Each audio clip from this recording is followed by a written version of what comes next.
Seguimos en Notimundo Estelar. Información inmediata. A través del decreto ejecutivo 148, el presidente Daniel Noboa ha convocado a consulta popular con la intención de llegar a una asamblea constituyente. La decisión ha recibido ya las primeras críticas. La noticia requiere profundidad. En Notimundo están los protagonistas de la noticia. Y nos acompañan a esta hora el doctor Ismael Quintana, abogado constitucionalista, y Pablo Játiva, analista político y catedrático de la UIDE. Gracias a ambos por acompañarnos en este espacio informativo. Y comienzo con usted, Pablo. ¿Qué implicaciones tiene pues esta decisión del Ejecutivo, saltarse a la Corte Constitucional en el proceso, siendo la Corte Constitucional la encargada de aprobar o no que se dé paso a esta consulta popular para que pues se le pregunte a los ciudadanos si quieren que haya una asamblea constituyente para redactar una nueva constitución? ¿Qué decir acerca de esto? ¿Tendría validez? Buenas noches, María del Carmen. Buenas noches, Fausto. Un gusto estar con ustedes. Creo que fue una decisión extremadamente preocupante, ¿no? La del Ejecutivo de saltarse este paso de acudir a la Corte Constitucional, porque es una decisión ilegal, es una decisión inconstitucional que puede producir un problema gravísimo, y es que vayamos a un proceso constituyente que no tiene legitimidad política. No tiene validez. Que no tendría la validez constitucional necesaria. Ese paso de el dictamen de la Corte está completamente blindado con otros criterios que la Corte ya ha emitido en este sentido. Entonces, no hay por dónde evitar ese trámite, por más que pueda parecer engorroso y necesario. De hecho, estoy convencido de que si el Ejecutivo hace un trabajo medianamente bueno redactando la propuesta, la Corte le iba a dar el ok, porque puede preguntar al respecto. No es que estamos negados, completamente contrarios a ir a una constituyente, pero el tema es que debemos ir siguiendo las normas del juego, porque si lo contrario es extremadamente difícil. Estamos hablando de cambiar el texto fundacional del Estado, donde está todo el funcionamiento político, económico del Estado ecuatoriano. Entonces debe estar revestido de legalidad y de legitimidad, y creo que no va a ser el caso por este error del Ejecutivo. Y a propósito de este tema, Ismael Quintana, quien lo tenemos ya conectado en este momento, se ha hablado mucho de los artículos 104, 443, 438 de la Constitución, que de alguna forma lo que sí se insiste es en esta necesidad de pasar por el filtro de la Corte Constitucional. Esto es una obligación, es un mandato, esto es algo que no podía saltarse o no debería saltarse el presidente. Ismael, bienvenido. Un abrazo a todos ahí en cabina, buenas noches, también un saludo para la audiencia de FM Mundo. Creo que el presidente hoy hace gala del desprecio, ya no solo del desconocimiento de norma constitucional expresa, lo cual es preocupante, porque permite confirmar lo que hemos venido diciendo desde hace rato. El presidente está caminando a ciegas en el ámbito jurídico. Pero hoy yo no sé si hablar propiamente solo de desconocimiento, sino ya, como decía, de desprecio de la Constitución. Porque en un ejercicio muy curioso de interpretación totalmente literal de un artículo, es el famoso artículo 444 de la Constitución, el presidente emite un decreto ejecutivo esquivando los controles previos que le corresponde hacer a la Corte Constitucional. Cierto es que el 444 no establece expresamente que la Corte Constitucional tiene la labor de hacer el control previo de la consulta popular, que debe convocarse para efectos de que se instale una asamblea constituyente. Me parece que el equipo jurídico del presidente sí pudo haber hecho un ejercicio de interpretación sistemática de la Constitución. De hecho, retroceder un artículo previo al 444 para leer que efectivamente esa norma determina con claridad que la Corte Constitucional tiene la labor, la obligación, la competencia de hacer un control de la calificación de la vía que se ha escogido para la modificación constitucional. Entonces, sí, no bastaba esa norma, tiene dos más. ¿Sí? El 438, número 2, pero es que es expreso, estimado Fausto, en determinar que sin excepción, en toda consulta popular, la Corte tiene que hacer un control previo de constitucionalidad, sea consulta local o sea consulta nacional, y eso se reproduce en el 104 de la Constitución. Entonces, francamente, esta es una decisión evidentemente política, no tiene un fundamento jurídico desde ningún punto de vista. Es decir, aquí podríamos pasarnos la noche haciendo piruetas, maromas interpretativas, que salvo un colega, que es Roberto López, y lo digo con nombre y apellido, porque incluso al mediodía tuve un debate en otro medio con él. Es la única persona que yo he visto que del gremio sostiene que se podía hacer la barbaridad jurídica que hoy se ha hecho. Ningún constitucionalista serio podría decir que lo que hoy se ha hecho es correcto y conforme a la Constitución. Y yo, digamos, de algún modo lamento profundamente la decisión del presidente, porque más allá de que personalmente yo tengo profundas discrepancias con el comportamiento de la Corte, sí creo que esto merma la legitimidad de un proceso que a mí me parece que era importante, que es el de la Constitución. Y es importante, Ismael, porque este momento ya acaba de emitir un comunicado, se ha pronunciado ya la Corte Constitucional. Les invitamos a nuestros oyentes y a quienes nos sigan a través de redes sociales a ver, tenemos el comunicado, ya se ha pronunciado la Corte Constitucional del Ecuador. Dice, ante la propuesta de la convocatoria de Asamblea Constituyente, que es de conocimiento público, respecto de la cual ya han ingresado, se confirma, varias demandas de inconstitucionalidad. Se dirige al país la Corte y dice en el primer punto, no sé si podemos tenerle allí: el Ecuador es un Estado constitucional y democrático. Nuestra Constitución nos recuerda que todas las personas, autoridades e instituciones estamos sujetos a la ley y al orden constitucional. La fortaleza de nuestra democracia se basa en el respeto a esas normas que protegen las libertades y los derechos de todos. Esto en el primer punto. En el segundo punto dice, las instituciones del Estado pueden actuar dentro del marco de sus competencias, ejerciendo únicamente las atribuciones que la Constitución y la ley les confieren.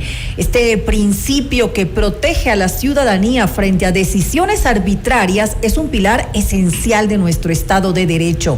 Al mismo tiempo, el respeto a la ley es una responsabilidad compartida, pues la Constitución establece que toda autoridad pública responde por el cumplimiento de sus obligaciones.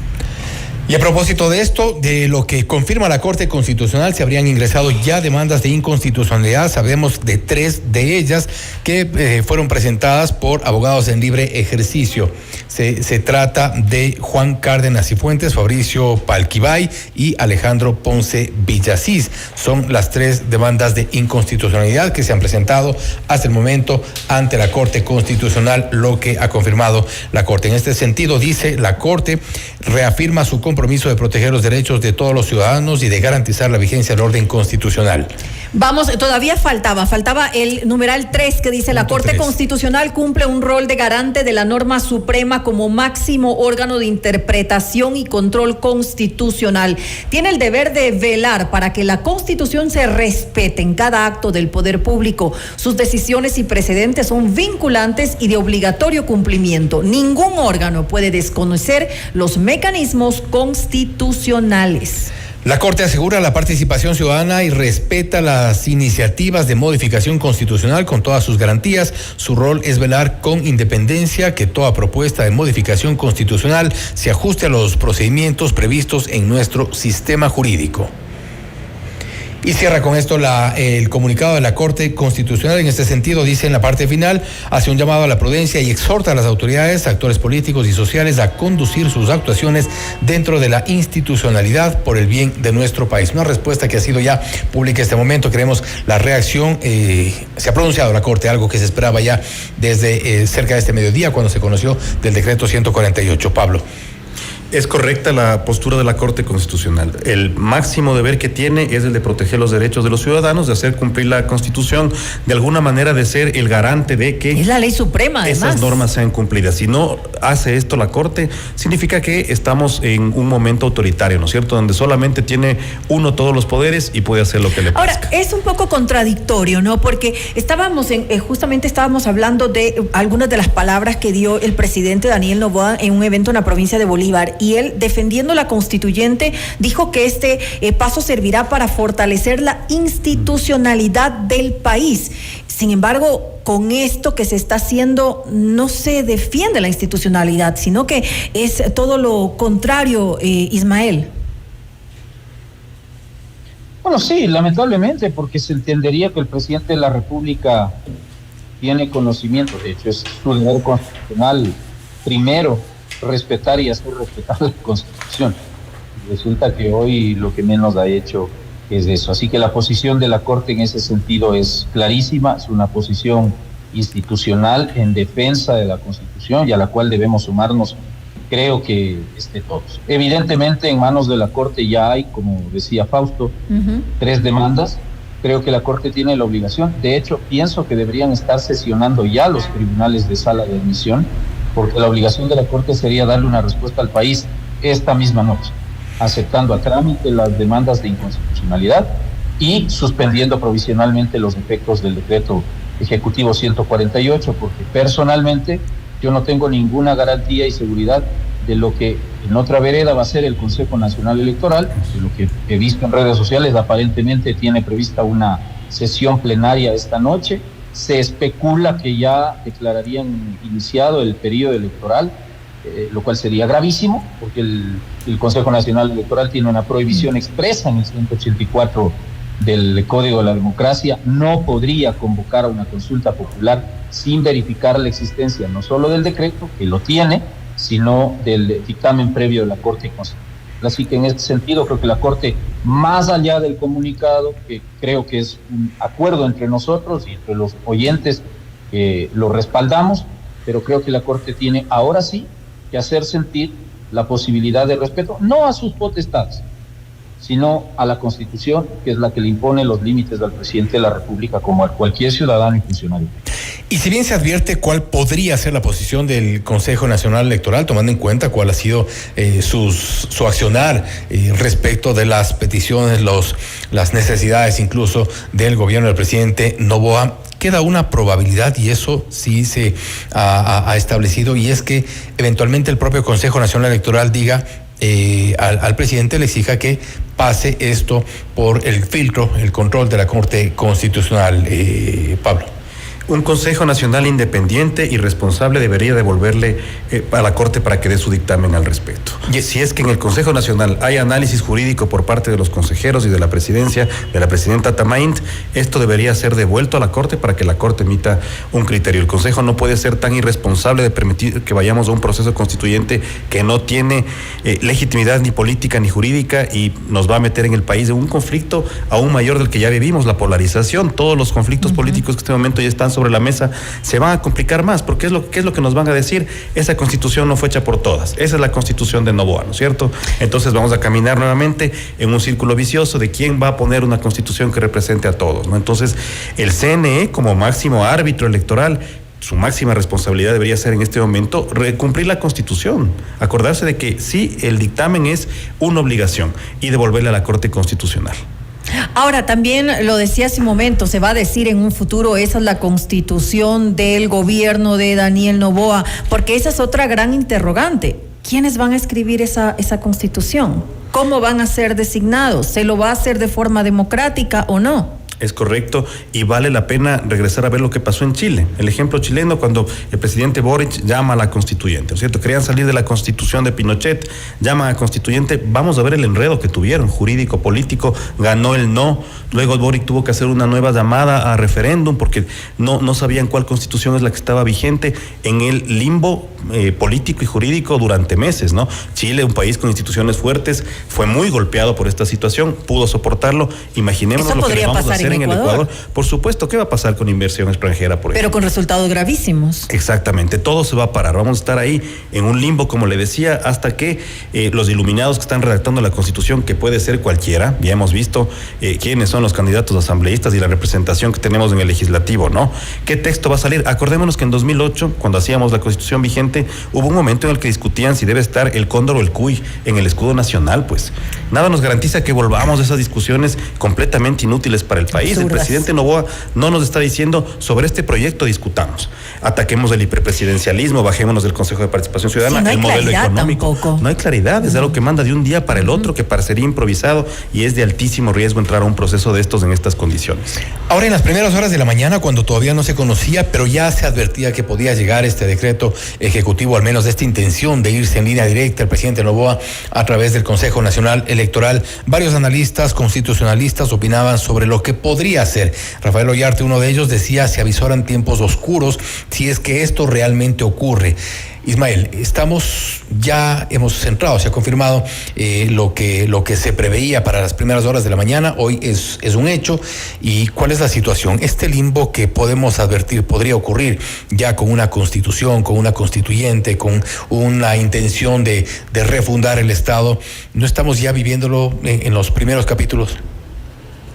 Lamentablemente, Fausto, a partir del mediodía que se hace público el decreto 148, pasamos ya a un régimen de facto. Lamentablemente es así. El presidente ha roto la Constitución en este sentido. Y lamentablemente también la historia de nuestro país, que en esto es muy triste, nos enseña que cuando las situaciones fácticas, la política, los hechos, marcan la toma de decisiones, el derecho sucumbe. En un Estado de Derecho, este problema que tenemos hoy debiera ser zanjado sin siquiera que la Corte Constitucional debe intervenir, sino con una decisión del Consejo Electoral de devolverle el decreto al presidente de la República hasta que a ese decreto se acompañe el dictamen de la Corte Constitucional, cerrado el problema. Como no tenemos garantías de eso, la Corte va a tener que intervenir. Ahora, ¿qué probabilidades hay, estando ya hoy, a mi juicio al menos, en una situación que ya no es de derecho, sino de facto, que el derecho pueda resolver este problema? Creo que muy pocas. El presidente de la República no creo que haya tomado esta decisión entre ayer y hoy. Esto es algo que pienso que se vino, vamos a decirlo así, cocinando durante ya algunas semanas, lo cual quiere decir, y si hoy el Consejo Electoral, pese a no cumplirse el procedimiento, convoca un periodo electoral para este tema, estaría confirmado que el Consejo Electoral es una oficina que cumple las órdenes del Poder Ejecutivo, lo cual ratificaría entonces que el derecho en esto ya no tiene nada que hacer. Lamentablemente estas situaciones se van a resolver por la fuerza de la política, y se quiera o no se quiera, querido Fausto, lamento tener que decir esto, porque yo tuviese que decirles a ustedes que la Corte va a tener en esto la última palabra, o que el Consejo Nacional Electoral va a dar alguna muestra de independencia, de objetividad en este tema. Las probabilidades son mínimas. Creo que si el presidente ha tomado la decisión de pasarse por encima la Constitución, no va a tener ningún problema en pasarse por encima un dictamen de la Corte Constitucional, o, por ejemplo, un auto de admisión de una de estas tres demandas, donde la Corte suspenda provisionalmente los efectos del decreto ejecutivo, porque, insisto, es una situación política, ya no es una situación de derecho, y lamentablemente las respuestas que se van a dar desde las instituciones, salvo el caso de la Corte Constitucional, van a ser respuestas de carácter político. ¿Y por qué decía la historia? Porque si nosotros regresamos a ver, cuando se producen tensiones entre el derecho y la política, lamentablemente prima la política. Por eso se han caído tribunales constitucionales, por eso se han caído cortes supremas de justicia, por eso se han caído tribunales supremos electorales. Es decir, que aquí el Consejo Electoral no le da el pase gol al presidente de la República. Sin lugar a dudas, acuérdese que tendremos probablemente militarizado el Consejo Electoral. Tal vez mañana amanezcamos con la Corte Constitucional militarizada. Entonces, ese es el escenario. Por eso yo sí estoy de acuerdo con las palabras del doctor Ollarte, en el sentido de que si esto sigue así, los tiempos para el Ecuador son tiempos muy oscuros, lamentable. Ahora, Pablo, de darse esto, como lo pone, como se ha comentado por parte del doctor Quintana, de darse, de que el Consejo Nacional Electoral siga adelante con este proceso, ¿podría tener el presidente de la República, Daniel Noboa, respaldo en esta consulta popular en un momento de tensión política, en un momento de tensión social, luego de que se eliminó el subsidio al diésel? Es complejo, ¿no?, predecir eso. Sin embargo, una reflexión que es importante es que hoy, en el siglo XXI, los procesos autoritarios, las dictaduras, ya no dan los golpes de Estado tradicionales, ¿no es cierto? Ya es raro ver que con tanques se tome la Corte, se tome la Asamblea. Ahora los golpes de Estado se dan por vías institucionales. Hay mucha literatura de buenos científicos sociales que han llegado a esa conclusión, ¿no es cierto? ¿Cuáles son esas vías institucionales? Justamente estas, el llamado a la constituyente. Es algo muy, muy parecido a lo que hizo Chávez en su momento en Venezuela. a lo que hizo Evo Morales en su momento e incluso Correa acá, ¿no es cierto? El llamado a constituyente para establecer un proceso concentrador del poder. No sé si Noboa tiene exactamente el mismo guión, pero con todos los síntomas, con todas las cartas que tenemos hoy sobre la mesa, podemos hablar de que está queriendo concentrar el poder. Podría hacer cualquier tipo de reforma a la Constitución utilizando la Asamblea, en la cual tuvo mayoría, ¿cuánto? Los últimos 6 meses. Ya hubiéramos logrado tener estos cambios en la Constitución. Bueno, ahora no tuvo el apoyo, ¿no? Pero fue reciente. No logró. Es reciente, es por el tema de los subsidios, ¿no es cierto? Pero el punto que usted hace, María del Carmen, es fundamental. ¿Qué tal que vamos a una constituyente donde no hay mayoría? Donde tenemos ahí un gran bloque del correísmo, otro bloque de ADN, Pachacuti, ¿no es cierto? Y vamos a estar ahí entrampados en negociaciones oscuras sin poder sacar una nueva constitución. ¿Cuánto tiempo vamos a pasar así? Yo le decía, lo que pasó en Chile debería ser una alerta muy, muy grande para nosotros, pero veo que acá no hay esa preocupación, sino que están jugando al todo o nada y así no se gobiernan los países. Esa no es una actitud de un estadista. Un estadista debe conocer estos riesgos. Decía el doctor Quintana que cuando sucumbe el derecho gana la política y entra de lleno, diría yo también, sumándole a la fuerza, la política con la fuerza. Pero estamos en un escenario similar a lo que vivimos en el 2007, tomando en cuenta que nos enfrentamos, parece que podría ser así, a una constituyente de hecho. Ismael. A ver, yo creo que sí hay que establecer diferencias desde lo jurídico.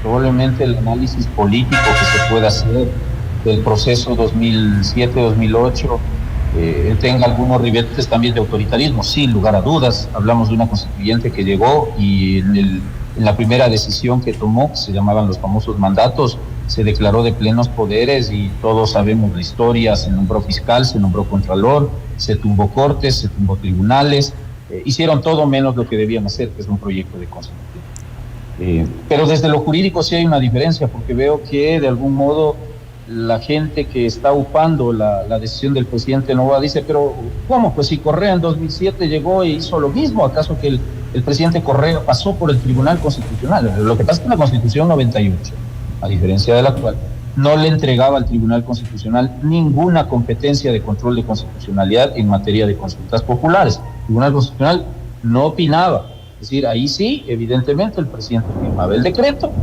y el Tribunal Supremo Electoral organizaba el proceso electoral. Eso es lo que hizo Correa. Es decir, Correa no violó ningún procedimiento en la convocatoria a la Constitución.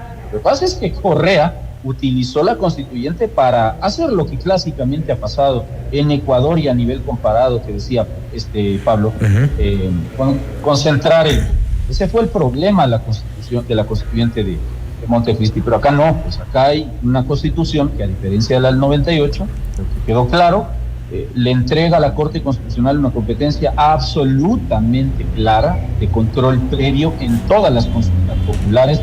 Yo no sé de cuándo acá empezamos a hacer esta diferencia es que hay consultas populares para el resto y la consulta popular para la convocatoria a la constituyente.